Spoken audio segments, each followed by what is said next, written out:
Hey, welcome back to another Black City Coffee vlog. All right, so I have a little bit of a break today because it's fight night, but yeah, we have a break until the main card. So really quick to catch you up, I interviewed Trevor from Sabbath Coffee Roasters. They're over in Michigan.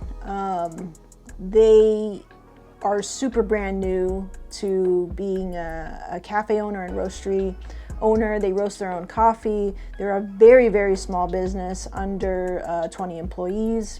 Maybe it's like 10 or something like that, under 15. It's him and his wife that own the business. Trevor started as a barista, worked almost 3 jobs to pay off all his debt to get into coffee and to come into it debt-free, and runs it with his wife, who's also a designer and does all of their design stuff. Bravo. And yeah, I sat down with him for about an hour and a half when we talked about his story, how he got there. I was really interested at the time. I didn't know I was going to leave the coffee world in a business sense. I was really curious about finding out what people weren't talking about. You know, I was really trying to ask him, besides just showcasing him and his story and learning about him as a person, which, you know, it's not a Joe Rogan podcast. It's not like we have 3 to 4 hours to just shoot the shit and talk about it. But I really wanted to highlight his story. What were some of the things that maybe no one's talking about, and just kind of get his take as being a real roaster, home roaster, started in a B-more turned cafe roastery owner. I'll link it in the description below, okay? But there were some highlights for me that I wanted to talk about, so let's get into that. Let's just push for it and have an intention of going full bore. Everything we thought that was safe and secure wasn't, so why don't we just go really stupid and try to open up a coffee shop during a pandemic? Let's see what happens. Meanwhile, all of our friends that have coffee shops, they're having to not have indoor seating, everything, blah, blah, blah. So that was a whole thing. We were able to kind of look on the outside and say, okay, how do we prepare ourselves to open up a coffee shop with all of the restrictions, with everything going on, and try to make it work for our family? Would you say you were backed into a corner? Probably. Yeah. In a way. I mean, Miranda without that, would you have still done it? Probably not. We would have tried to do wholesale first and then eventually scale to the shop. And I don't think we would have been as successful. To just do wholesale. So the decision to do full-blown cafe roastery, because that's 2 businesses already, 2 separate businesses, right? 1,000%. I hear this all the time, and I'm like, well, that's why I don't want to do a cafe. But anyway, so you decided to do 2. Tough. Yeah. And is that because for income's sake? Because you want 2 revenue streams? Yeah, I think so. I think that was one. I think it was we had nothing else. So when we made the decision, there was no prospect of me going back to my job. There was no prospect of Miranda being allowed to go back to her job. You know, okay, so there you have it. You really, my example of being sort of pretty much really distracted by having another job, a job that I'm really good at and pays all of our bills. It's comfortable and it's safe. So leaving comfortability and safety is just kind of the last thing you want to do as a as a normal human being. But yeah, it goes to show with Trevor and his wife kind of both lost their jobs, being backed into a corner, and then going all right, let's go. Let's jump, right? It's really hard to jump when you have a really cushy existence, and you have a lot more to lose in a way, right? So if you have nothing to lose, the jump or the risks seems still crazy, still stressful and a little bit anxious, but maybe not as much as leaving your, really nice cushy lifestyle, you know what I'm saying? So that kind of validates how I was feeling and a big reason why I made the decision I made. Very, very small. So the approach was, 1, I'm going to run the shop by myself. I need to rethink everything. especially right now when we were going to open, Michigan was still under pretty strict guidelines. So people couldn't sit inside, all that stuff. So me being by myself, how am I going to operate an espresso machine to crank out drinks in a timely manner and do pour overs at the same time? Yeah. And that's when one night I just like woke up. I was like, nope, we're not doing pour overs. I am not doing a pour over for the rest of my life. So you just I cut it out. We don't have them. Even when we do special micro lots, I don't do it. We have extremely dialed in batch brew that we have worked wicked hard on.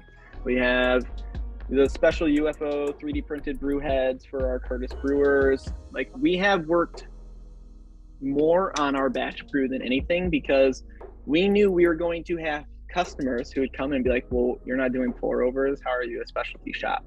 And that was literally the first 6 months of us being in business. If someone wanted a drip, we were like, here's a drip, and they're like, well, it's not a pour over, this can't be good. People would literally tell that to me. I'm sure. It was a challenge to me where I'd be like, okay, this one's on me, and I would slide it across the table.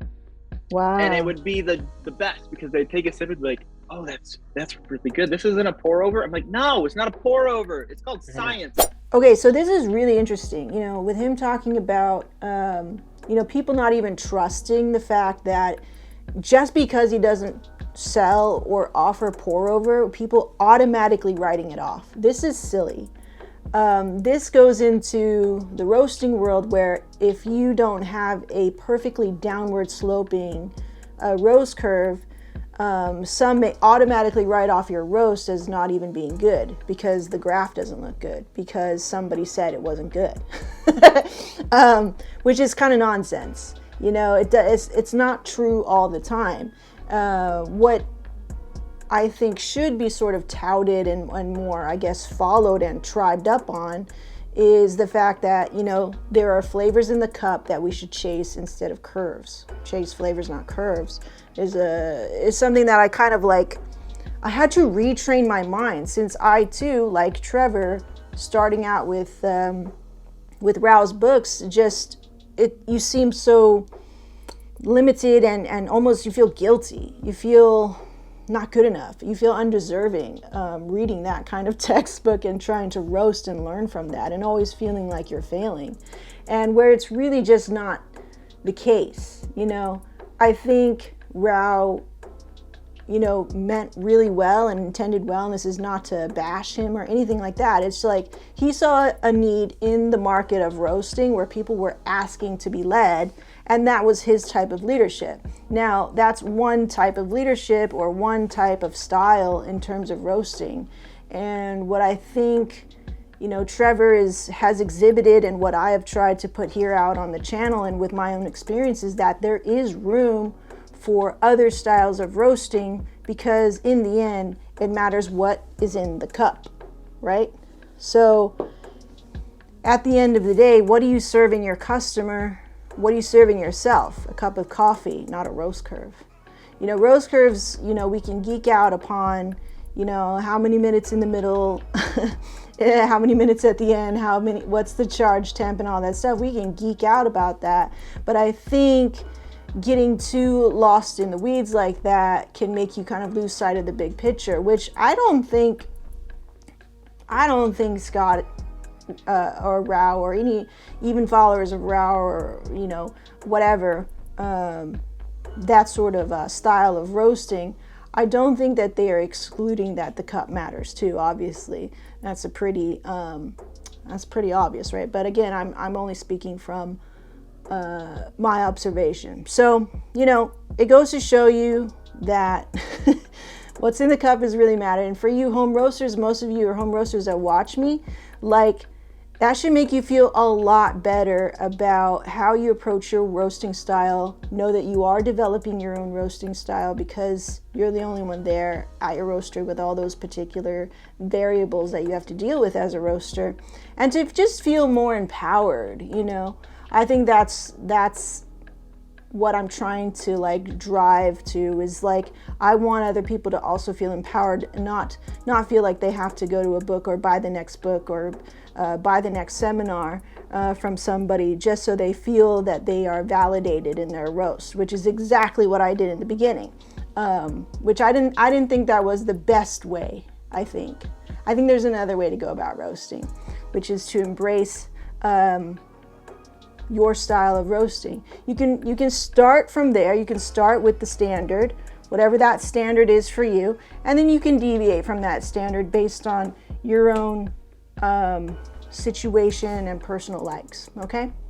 Right now, you're progressing up the ladder. Yeah. Instill some type of very good inventory program for yourself right now, and make it work. Like before you get to the next step, like have your green inventory dialed in to where like exactly what you have in house, and if you roast X, you get a couple of batches coming in. I know, like I have a 3-day turnaround to get greens here.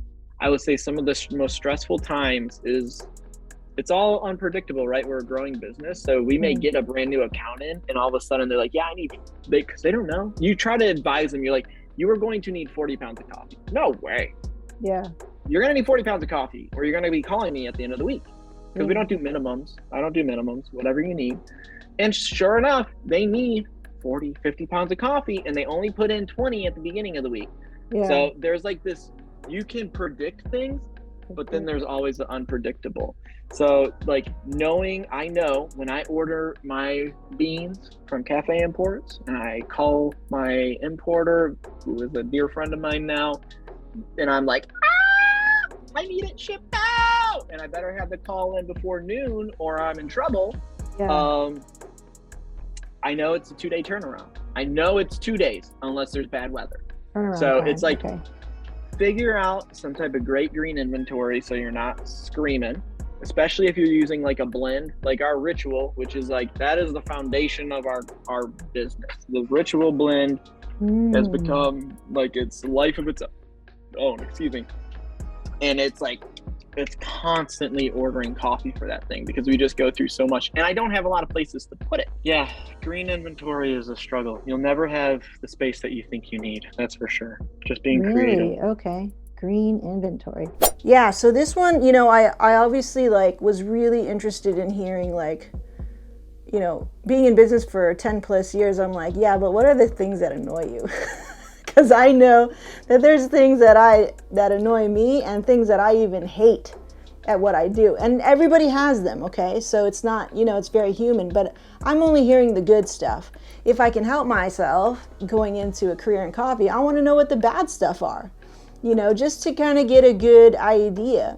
And so we talked about, managing inventory in green and ordering green and having, somebody trying to like be in your corner, and you being able to predict what you're going to need because you see the patterns, and like that alone, that's sort of back end business thing is really just like universal in every business. I'll let you know that, because that's what we do on the wedding side, in my business right now, is like, that's what I try to do. I go like, these are the patterns that I'm recognizing. What can we do to be preemptive about that, and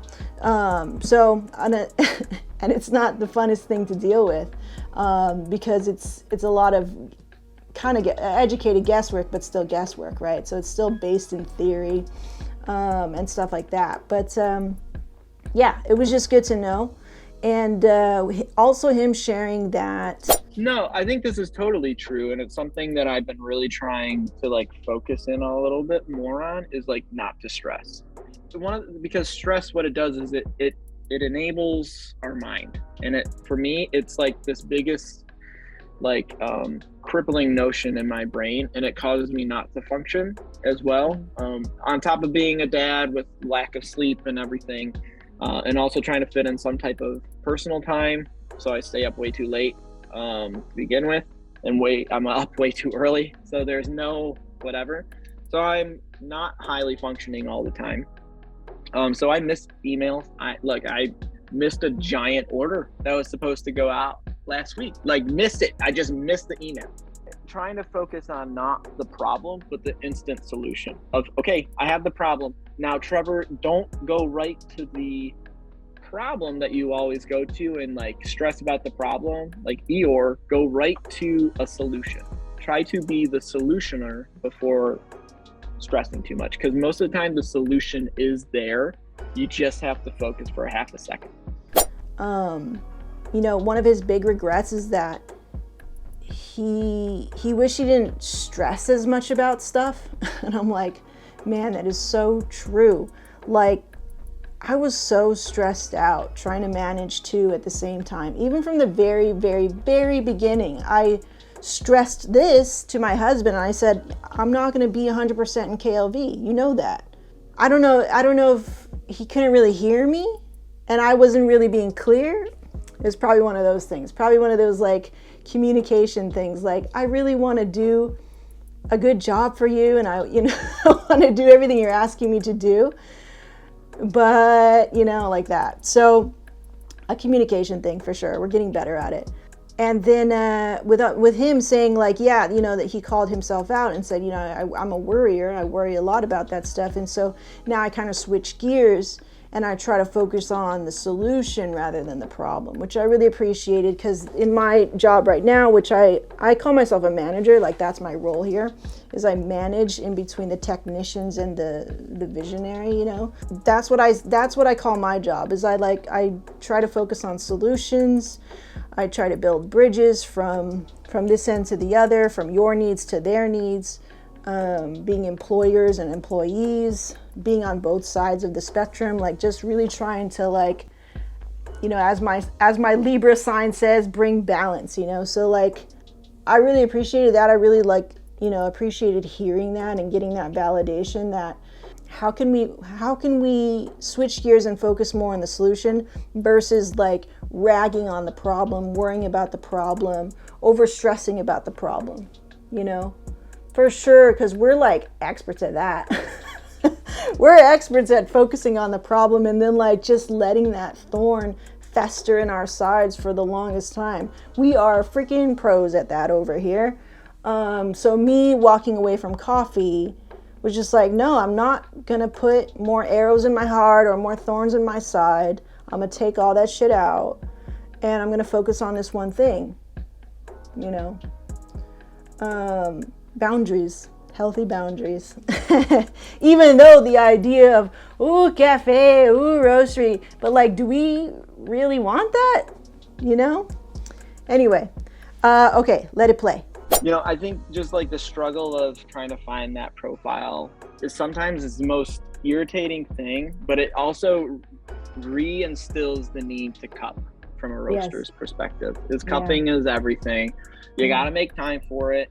Those were kind of the highlights for me. I really thought about it after I got off the interview with him, and it was so tough, like to hold in myself, because I'm a talker, right? So I was like trying to just be very quiet and just let Trevor speak, and which is awesome. He's so good and so gracious, and it really gave me a lot to think about. And then, funnily enough, like 2 days later, I actually decided, yeah, I don't want to do this. It's not because of him. It's not because of this, not because of that. It was a lot of factors that played in. Still, it gave me a lot to think about of these lessons that I could share with you guys who are still maybe on that path or whatever. Like, I just still find it really fascinating and interesting. And I definitely wanted to give some space to somebody who's been supporting us since the very beginning. And just a really good human, and when I meet a really good human and I like feel it, I'm like, oh, this is special. Like I want to just share it, So those were my thoughts about, the Trevor interview with Sabbath. And, finally I'm getting a chance to just like kind of sit down and kind of like say what I thought about it. Let me know your thoughts. I'm really curious to know what you guys thought of the interview, how you think we can like improve it. For sure, there's a lot to improve on. It's so tough, like trying to be a good host, which I don't think I'm ever a very good host, but I'm really trying to be, and I'm trying to be a good listener, and trying to be able to read the cues in the room during a freaking Zoom interview, which is tough, versus like in person, right? But yeah, let me know what you thought in the comments. I'd love to hear it, and we'll see you in the next one. Bye.